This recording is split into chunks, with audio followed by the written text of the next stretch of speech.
Hey everybody, Gus here out in Salt Lake City, Utah. It's the 4th of July. Happy 4th of July, everybody. We're going to try and finish a project today that we've been working on. Decided we'd do a little bit of how-to for you. It's installing a bubbler in our backyard. Been working on the backyard for a while. A lot of things we got to finish, but we're going to show you some things on how to finish and how to work on a bubbler. So come on and let's see what we can do. So what we've done here is we've dug a hole in the backyard, dug a pit, lined it with cinder blocks. That'll be our underground reservoir. This bubbler will not have a fountain, will not have a pond. It's going to be a pondless bubbler. So we're going to have an underground fountain, or an underground reservoir on it, not an underground fountain. And here's our public service announcement advisory. Down there you can see, when you're digging any holes, make sure that you call your utilities. There's the phone line for the house. Make sure you have them come out and mark your utility line so you don't have to be cutting up anything. But we've dug this hole now, lined it with cinder block, and it's going to be surrounded by the rest of the patio. Patio is just a work in progress.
Alright, now we're ready to lay the liner.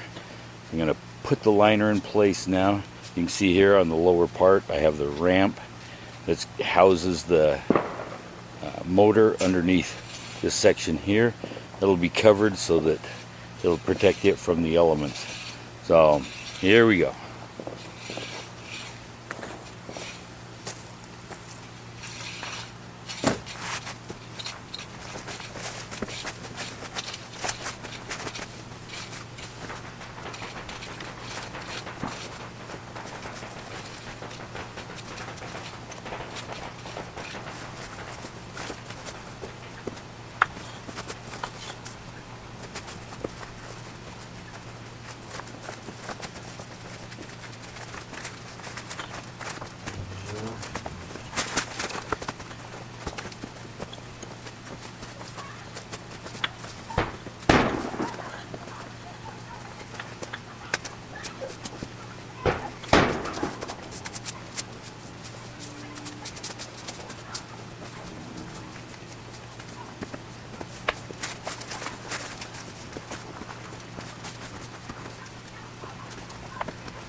Alright, got the liner in, got the milk crates in. That's going to support the weight of the rocks.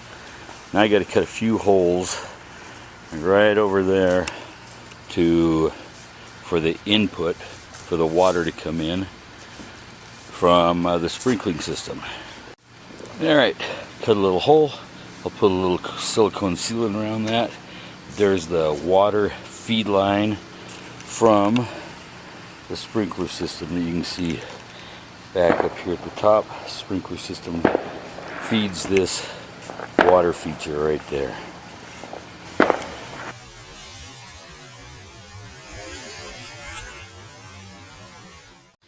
Alright, wanted to take a minute and talk about the manifold that I made for this water feature.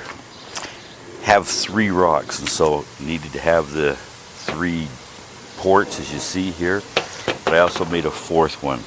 The 4th one is an overflow, so that I can regulate the total pressure on all units together. But this one I can regulate for each individual rock, and then this is an overflow in case the pressure is too great, then it will go back into the reservoir instead of through the rocks. They're just a 1/2-inch ball valve. This one right here is the source from the pump. Comes in and put an adapter in here. It'll screw into this part of the manifold. Each one of the nipples here will have a 1/2-inch tube attached to it, going to each individual rock. Prop this up so we can see, but the float system's working. Mounted it to the bottom of the pallet, and with the float here, turn off just like your toilet or your swamp cooler float. So there we go, we're filling the pond, we're filling the pond.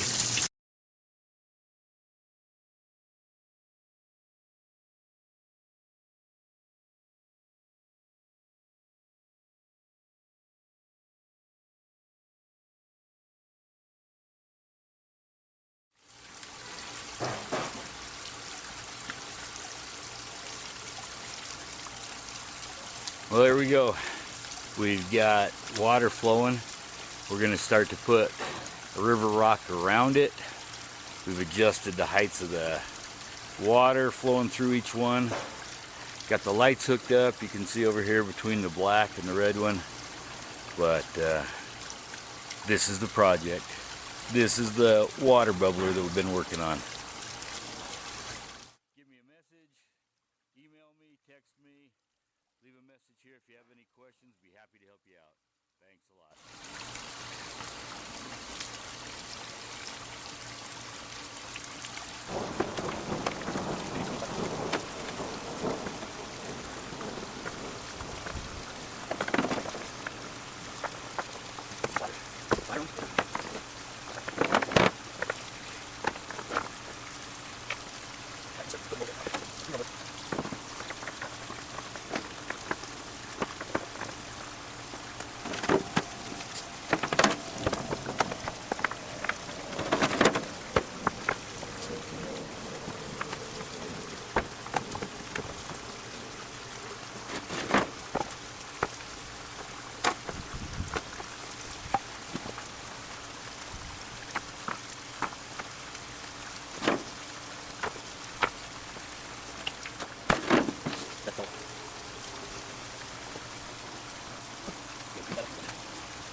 Well, here's the finished product.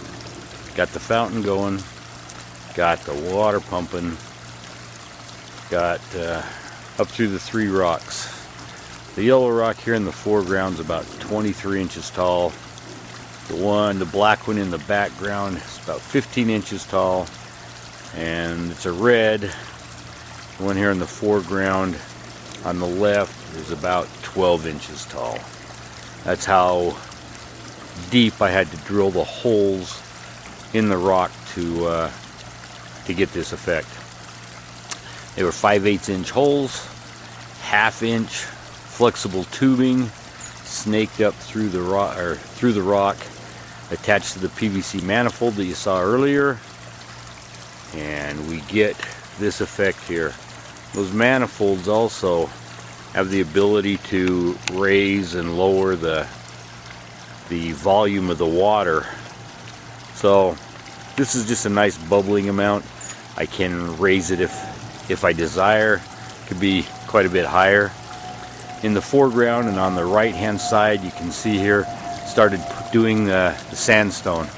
The rest of the patio here will be this red sandstone pieced around, this being kind of the focal point of the patio. But that's another project. So this is what we got. This is the bubbler. It also has lights on it, and so as this video closes out, I'm gonna take a few shots and show how it looks with the lights. As always, you can subscribe, you can ask me questions, let me know what you think. Appreciate it. Thanks for watching. Gus out.